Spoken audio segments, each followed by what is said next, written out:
Once upon a time, there lived a vain emperor who thought his clothes and his material possessions were the most important thing in life. He loved to show off his fine suits and robes, sometimes changing his clothes many times a day. The entire kingdom knew about his conceited ways. Two naughty tailors decided they could play a trick on the emperor and steal some of his money. They made a journey to the palace to try and meet with him. The emperor loved to meet new clothes makers, so he invited the two men inside. "We are tailors to many important people," said the men, "and after many years of research, we have invented an amazing new material. It is a fabric so light and fine, with such magical qualities, that it looks invisible to anyone who is not clever enough to appreciate it. We want to make a suit just for you because we know you'll look so good in it." The emperor was delighted by this idea. He would be the first to get such an unusual suit, and he would be able to always know if someone was stupid. He gave the two men a huge bag of gold and told them to get to work immediately. They left the palace laughing with glee. They couldn't believe it had worked. Although they had their money now, they thought they could make this prank go on even longer. A few days passed. The tailors sent word to the palace that they needed to return to take the emperor's measurements. They strode through the grand old doors, pretending to hold huge rolls of fabric and carrying empty bags. "See, Your Greatness, we have made all this beautiful fabric for you," the tailors said cheerfully. The emperor looked into the bags, but of course could see nothing. A feeling of dread washed over him. Was he too stupid to see the fabric?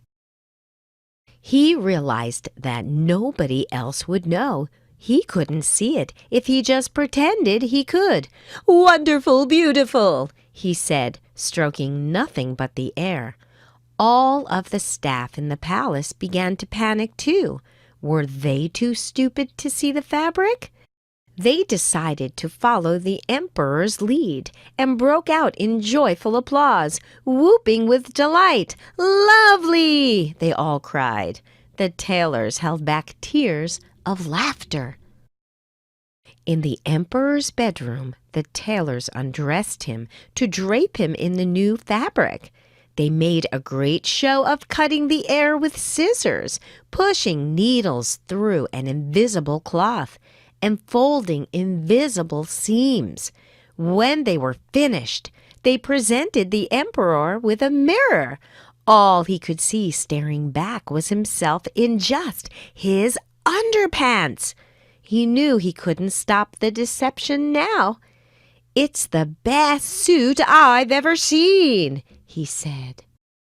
Word had spread about the marvelous new fabric, so the palace decided the emperor should give a grand parade.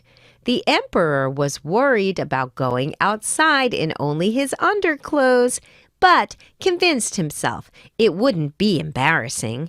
After all, no one would notice except those who weren't clever enough to see the fine fabric. He didn't care what stupid people thought. He summoned everyone in the town to come and see the fine new suit. His horses and army lined up outside the palace, ready for the procession. All the people had gathered along the streets, eager to see the finest suit they had heard so much about. Everyone wanted to know who was too stupid to see it, too. The emperor's nude body rode through the streets in his carriage, standing and waving to all of the people. Too afraid to admit they couldn't see it, the crowd cheered and waved awkwardly. "Amazing! Beautiful!" they cried.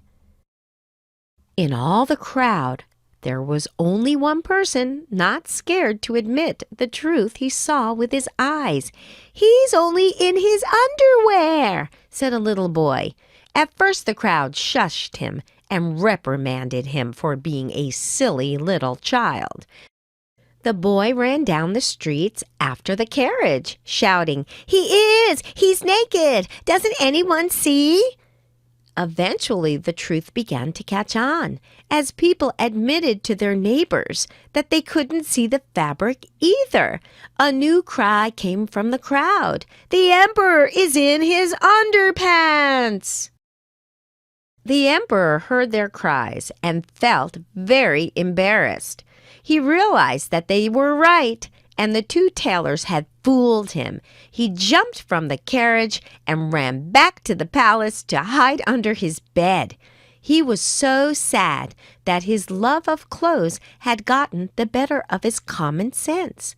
The townsfolk all learned a lesson that day, too. From then on, they weren't afraid to speak up and tell the truth.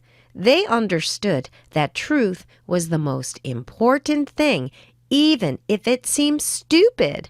Otherwise, they might find themselves parading through the streets in only their underwear.